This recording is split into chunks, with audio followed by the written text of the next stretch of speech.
Court H9 के विपक्ष के प्रतिभागी को मैं मंच पर आमंत्रित करती हूँ।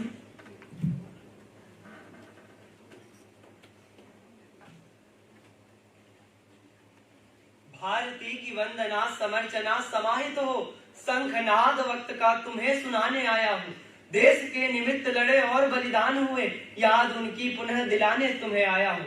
सत्ता के पुजारी झूमने लगे घमंड में तो उनसे सजग करवाने तुम्हें आया हूँ। राष्ट्रभक्ति नौजवान क्रांति की मसाल लेके एक बार फिर से जगाने तुम्हें आया हूँ, एक बार फिर से जगाने तुम्हें आया हूँ। प्रतिष्ठित मंच, मनुष्य शिरोमणि अध्यक्ष महोदया, महान न्यायवादी श्री निर्णायक मंडल, देवमूर्ति गुरुजन एवं अन्य ज्ञानाभिलाषी श्रोताओं, इस सदन की विचारधारा से असहमत होते हुए मैं निर्विवाद रूप से यह उद्घोष करना चाहता हूं कि सर्वोच्च संवैधानिक पद पर आदिवासी प्रतिनिधित्व आदिवासी वर्ग के लिए कल्याणकारी नहीं।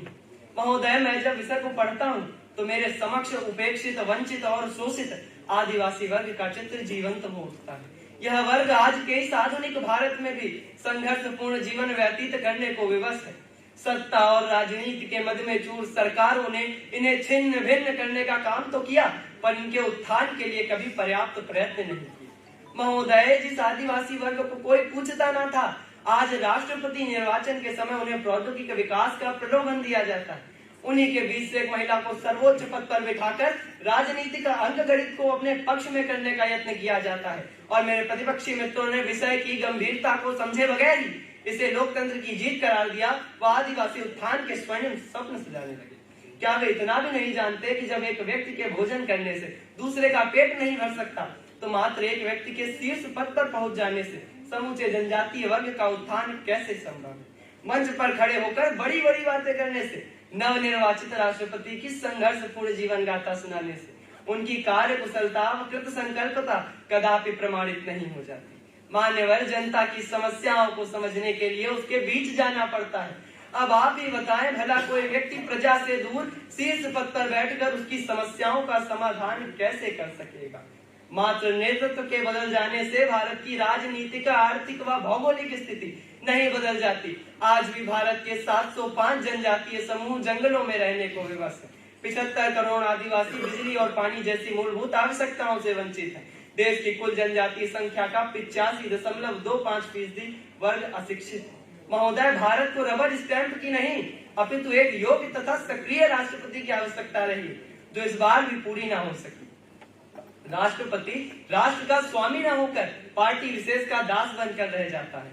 कहने को तो वह सेनाओं का पति है, भारत का प्रथम नागरिक है, परंतु लोकसभा के 545 सदस्यों के लिए वह मात्र एक मूर्ति है। श्रीमती द्रौपदी मुर्मू के राष्ट्रपति बनने से आदिवासी समाज की स्थिति में कोई सुधार नहीं आएगा। इस बात का प्रत्यक्ष प्रमाण पूर्व राष्ट्रपति श्री रामनाथ कोविंद का कार्यकाल है। कहने को तो वे एक दलित हैं, परंतु उन्होंने दलित समुदाय के उत्थान हेतु पर्याप्त प्रयास नहीं किए। आज भी दलित समुदाय की स्थिति पूर्ववत है। अंततः मैं राष्ट्र को सर्वोपरि रखते हुए लयबद्ध पंक्तियों के माध्यम से अपनी वाणी को विराम देना चाहूंगा।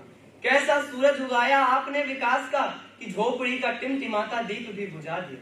हंसने हंसाने की तो बात गुमसुम हुई, नमक तेल लकड़ी के भाव ने रुला दिया। और दुनिया ने उंगली उठाई आप पे तो आपने तो देश को अंगूठा ही दिखा दिया। कैसी योजनाएं लाई, बढ़ी रोज महंगाई, गरीबी को मिटाना था गरीब को ही मिटा दिया, गरीबी को मिटाना था गरीब को ही मिटा दिया। धन्यवाद।